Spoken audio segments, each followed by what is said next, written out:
This is the Big O Show. This is the Big O Show. How you doing, my brother? You doing all right? All good, all good, man. You good? I'm good, bro. I'm good now. You know, I was talking with Goldie yesterday. I was like, brother, they got their alpha, man.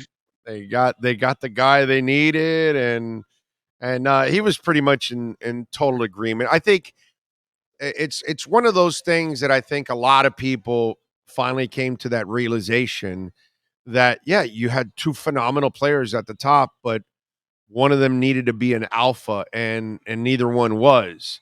And while they're leaders in their own way by example, you still need the guy that rattles cages. And yesterday while I was at Dolphins camp, I'm looking at Tyreek Hill and I'm looking at Teron Armstead, and I'm saying that's what Chris Greer did too. He said, I need to go add a couple more alphas inside that locker room. And he went and got himself one. And I think that's what Bill Zito, when you see him in that press conference, that's why he's giddy like a little kid. Yeah. Because he knows that he got himself an alpha right now. Yeah, it was funny in that press conference. There was a few times where Zito kind of was in the middle of complimenting Kachuk, and then he turns to him and he's like, "Yeah, don't listen too much to this." So there's definitely, like, you could see how thrilled he was to bring in a player like this, and like what he called him a unicorn, because as you said, he's highly skilled in terms of like offensive talent. He's got these great hands. He can swerve from anywhere on the ice. He deflects the puck. He does all different things. He's also a very good passer, which doesn't get talked about because he's such a good goal scorer. But I think the big difference, he had 60 something assists last year, dude. Please. yeah. The thing about his game that I think Panther fans are really going to appreciate, just because of how they've learned to appreciate their captain, is that Kachuk is a really good 200-foot player. Like, he's a good defensive player. He takes his defensive responsibilities very seriously. And that's something, and it wasn't like it was a deficiency in Jonathan Huberdeau's game at all, but it certainly wasn't like an area of expertise the way it is with Sasha Barkov, where he could argue he's just as good in the defensive zone as he is in the offensive zone. Matthew Tkachuk is in that area where he puts a lot of, I wouldn't say pressure on himself, but he puts a lot of work in to be good on both ends of the ice. And that's something that really hasn't been discussed much as this whole trade has come about and the fallout since. I think that's something that Panther fans are going to be really surprised maybe to see if they didn't know about it already, but certainly just another element to his game, as you were saying, because he can do so much. He brings so much to the table. Let me ask you something. When we talk about the way this offense is run, does it change now with him in any way, shape, or form, having a guy like that, or is it the same offensive scheme? And maybe this is way too early to even talk about this, or I don't even know if you've been able to, try to talk to somebody in the organization about something like this. Does anything change offensively having a guy like that at the top? I don't know if Kachuk is going to change. The thing about, like, there's a new coach coming in, right? So we don't know yet if they're going to be running. I'm guessing, if in my opinion, it's going to be somewhat different. I mean, Paul Maurice already said when the Panthers hired him that one area that they're going to be different is that they're going to be much more responsible defensively and maybe not play so balls to the walls that they did last year, where they were the team that got the most rush opportunities in the NHL, and that was a two-way thing. They gave up a lot as well. So I think that's more of a coaching question. I think Paul Maurice, whatever style he implements, certainly Matthew Tkachuk will be able to fit in, just because, as I was just saying, he's so good on both ends of the ice. But one thing, that kind of your question has me thinking about is in terms of placement in the roster, placement in the lineup. I personally would like to see him and Sasha Barkov on different lines, the way that Barkov and Huberdeau were on different lines. I think you spread it out. I think because Tkachuk is not just a goal scorer, while he is an alpha player, I think he's got such a well-rounded game. I think it would behoove Maurice and the Panthers to have him and Barkov split up, just because they can both do so much. And look at how Huberdeau had, his line mates flourishing last year with Sam Bennett and whoever was on that right wing, whether it was Anthony Duclair at times, that was Giroux at the end of the season. There was always somebody producing there. And obviously Barkov and Verhaeghe have their good rapport on the top line. You could put Sam Reinhart up there. You could put Anthony Duclair up there. There's a lot of options, but I would like to see the two of them split up. Is that a good except on the thing? power play. Except on the Okay. power play. Okay. He'll All be right. he'll be net front in the power play. That was the other thing I wanted to mention about your question. Power play wise, scheme there. I would think just because he's so big and such a badass, and he's really good in front of the net, that would be where I'd pop him. Have him as that net front guy. You have Sam Reinhart go back to being the bumper in the middle between the circles, and then let your skill guys on the outside. You got Barkov, you got Huberdeau. Whether it's Duclair, you could give Verhage a shot up there. I would really like to see him, and I think they're going to use him in those dirty, grimy areas, including on the power play, where I would hope he's going to get put in the front of that just because he was so good at that in Calgary. Interesting stuff. Make sure you follow him on Twitter, by the way, at David Dwork, and catch his work with Chirping the Cats podcast, as he's always. When's the next one, by the way? I just put one up a couple days ago. Mhm. I kind of went through all the best sound from that press conference that we were just talking about and kind of put it into, put it into terms a little bit, kind of layered it out. Just what I thought was cool. I was able to edit it and put it all together. So I put that out a couple days ago. It's available. All your favorite podcasts can be found. All right, beautiful thing. All right, when we look at Huberdeau now, poor guy. Listen, I had no problem with the trade. I wanted to move Huberdeau for a star, so I was the first guy with that stuff. But I do feel for the guy. He gave everything here. He was obviously a loved player. I saw your post with your kid because your son is a big Hubie fan. And I saw you post also, obviously, that he was not happy. So talk to us a little bit about what you've learned with the Huberdeau situation. Yeah, I mean, when it first happened, I a source very close to the situation told me that basically, Huberto was obviously, as the rest of us were, caught off guard.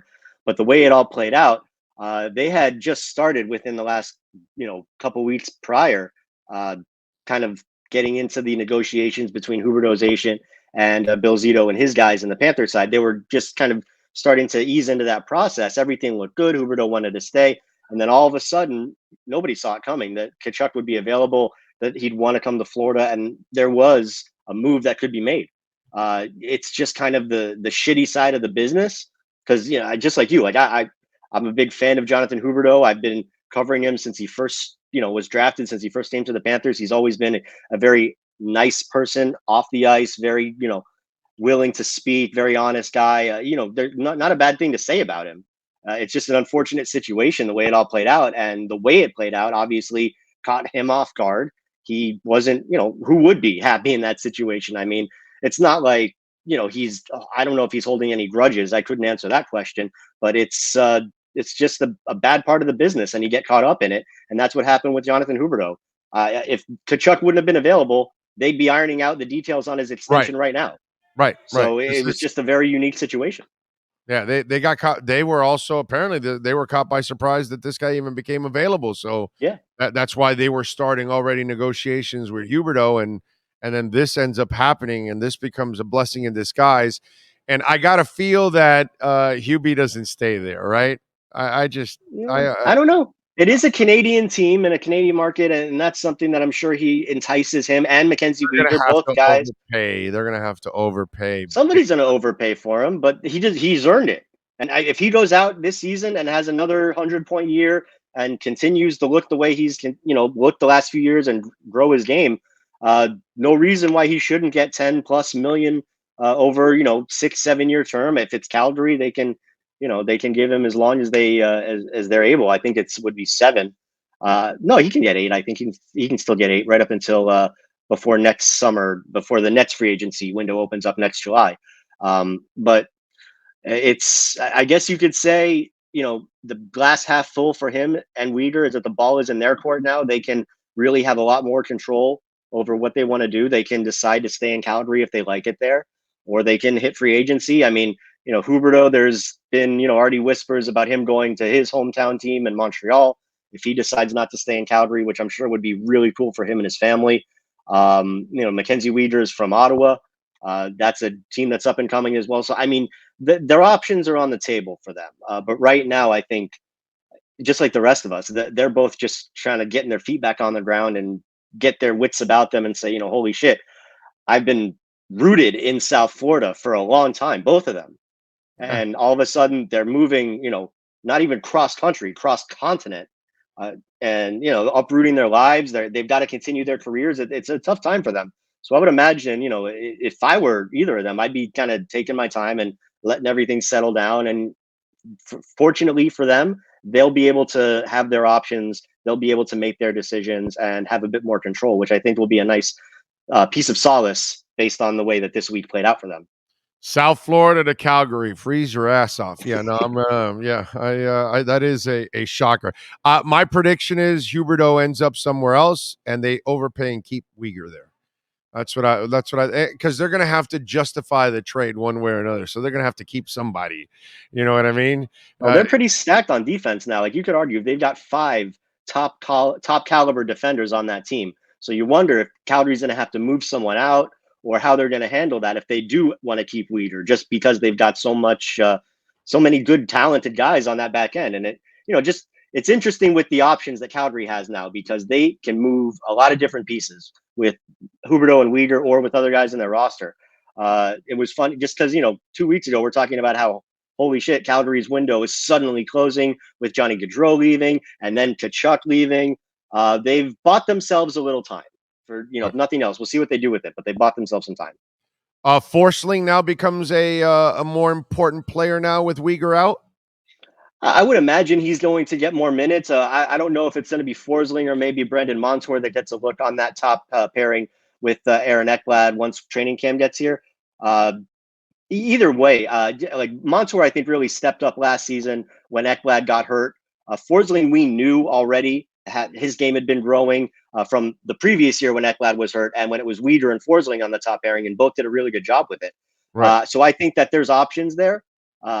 It'll depend on, I guess, how Paul Maurice wants to deploy the defenseman, how active he has. He may want to stretch it out a bit, just because Ekblad is obviously a very mobile defenseman that moves the puck, and so is Gus Forsling. He may want to keep them apart and spread that out a little bit on the defensive pairings. And Brendan Montour, to his credit, he's a very responsible guy with the puck. He got the power play 2-time last year, so that's a good question. If I had to guess, I would think Brendan Montour gets the first look on that top pairing. But again, Paul Maurice could want to put his foot on the gas and put Ekblad and Forsling together. So we'll have to wait and see. All right. Tell them about Chirping the Cats podcast, sir. When's it next? And, of course, your work at WPLG. Yeah. No, like I said, I just put out the new podcast with Paul Maurice, with Bill Zito and Matthew Tkachuk Presser. So that's kind of riding out right now. The next one, right now, I'm kind of taking it by ear as the off season's going by. So I couldn't honestly tell you when the next one's going to be. You had your move, you greedy bastard. Okay, you had your superstar already. You're the one that wanted the move, not me. I'm reporting the move. You're the one that wanted the move, so don't call me greedy. Damn right, I want, and I'm spoiled, and I got what I wanted. Damn right. But what I'm saying is, you got your big news, so now you're going to have to cruise around a little bit. Now is what I'm saying. Yeah, right? But that's what's fun. Superstar that's going to land on your lap now, so you can write and talk about it. Okay, Mr. Dwork? Now it's kind of everybody's finishing up their vacations. This weekend, a lot of guys came back in town for Aaron Ekblad's wedding. But, I mean, everybody's just kind of doing their thing in the offseason. And that's, I've learned, I've only been doing the day-to-day beat for a few years, but I've learned when you get downtime, you lean into it because it doesn't come very often. So I've learned to kind of lean into the offseason and take my chill time where I can, sleep in where I can, because once the season gets going again, it is a grind. And as you know, I have other responsibilities for my job as well. So not complaining at all. I love what I do, but I've learned to appreciate the downtime and take advantage when it comes about. Amen. Follow him on Twitter at David Dwork and subscribe to the podcast, Chirping the Cats podcast. David, as always, thank you, my friend. We will catch up next week. Have a great weekend. You got it, brother. Have a great weekend. Thank you, sir. That is the lockdown segment. And if you are locked out of your house, locked out of your car, you call A. Lenny Locksmith. All right, go to alennylocksmith.com. The Twitter, follow them there on Twitter at A. Lenny Locksmith. And they are 24 hours a day. They also program your car keys too. So if you're panicking, A. Lenny Locksmith will save you. That's the lockdown segment.